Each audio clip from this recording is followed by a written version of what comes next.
Hello everyone, this is Khaldun from Kanen Coffee. Today we're going to test this beautiful Profitec espresso machine after place the heating element and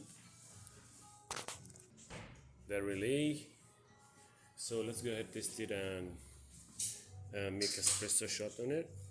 Okay, before that let's test the steamer.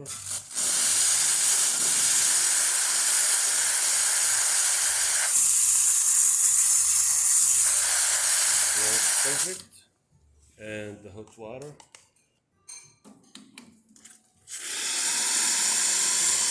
works amazing, and let's do espresso shot on it. Okay,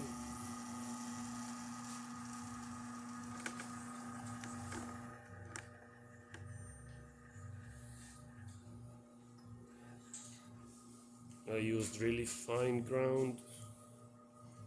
It needs to be calibrated with this machine, but I didn't calibrate my grinder with every machine, but it works good.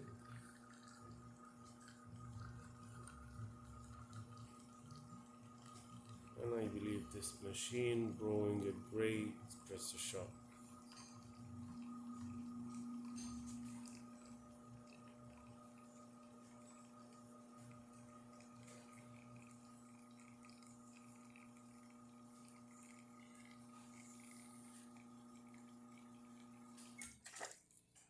Amazing. Look at that. 3 layers with thick crema and really tasty one. Thank you for watching.